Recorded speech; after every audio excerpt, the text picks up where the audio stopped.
Hi, welcome to Perspectives on Faith. I'm your host, Metin Teke. This week we're coming from Hartford Seminary in Connecticut. We have with us today Dr. Ingrid Mattson.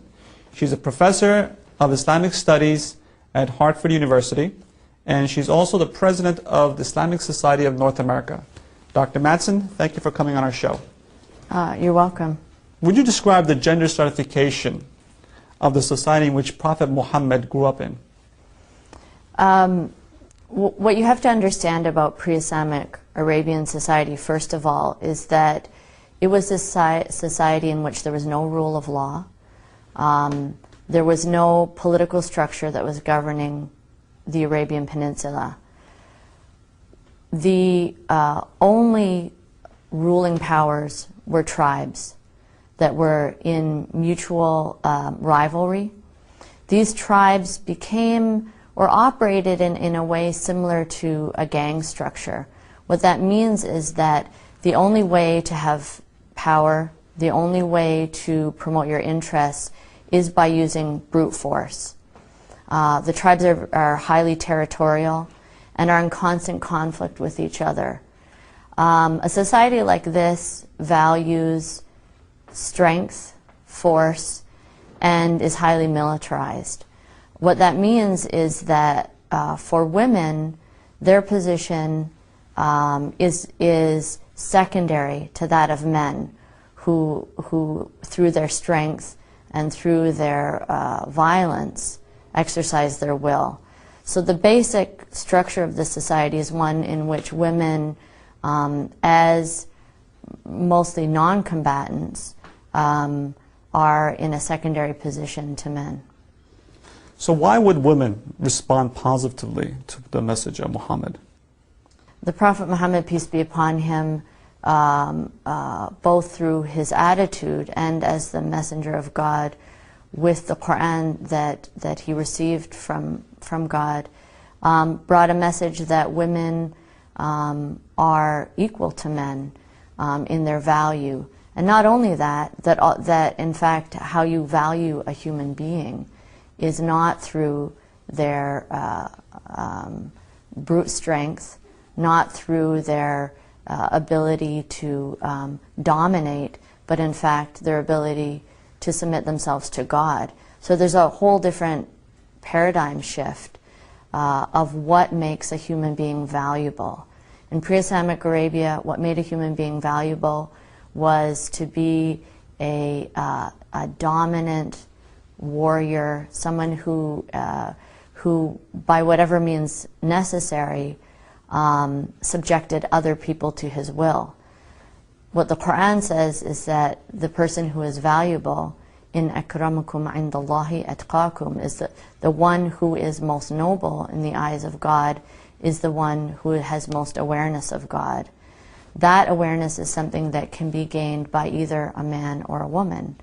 That your gender has nothing to do with whether you have the ability to submit yourself to God. So there's a completely different assessment of the value of a human being according to the Quran, the Quranic paradigm.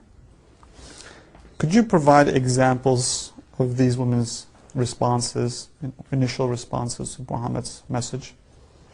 Well, as is well known, the first person who responded to the Prophet Muhammad's message was his wife Khadija. Khadija, who was really in all ways a full partner to the Prophet Muhammad, peace be upon him. She was a mature woman who was financially independent, who had her professional career, and she and her husband really were in all ways full partners, raising their family, having their business. She knew him, as a woman knows her husband, better than anyone, and when he received the call by God to come and bring this message, she was the first to respond to him and supported him and believed in him. But it didn't stop there. In fact, women were among the early supporters of the Prophet Muhammad. You had not only women like Khadija, who was a free woman of high status, but a woman like Sumayya, who was a slave woman, who was in a highly degraded position, and for whom this message of Islam was one of her dignity, even if it appeared by all objective measures that she was the most degraded person in Meccan society. How were these women participating in the public realm of Mecca? Muslim women in Mecca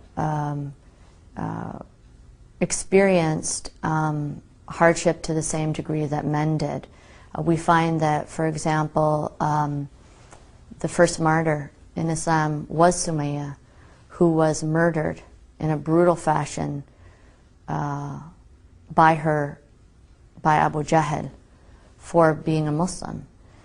Because there was no recognition in Mecca, in the political order of Mecca, of individual human rights, it was possible for someone, a so-called free man, to kill a slave with impunity. Among the other women were Khadija and the other women of the Banu Hashim, the clan of the Prophet Muhammad, peace be upon him, who were boycotted by the rest of Quraysh for 3 years, who had to live on the outskirts of Mecca and were deprived of meaningful sustenance. In fact, we know that Khadija died because she was weakened by the boycott. She and other women suffered along with the male believers in that situation. Women also were among the delegation that left Mecca at the command of the Prophet Muhammad to seek refuge with the ruler of Abyssinia, a good Christian king who gave refuge and comfort to the Muslims who were persecuted in Mecca.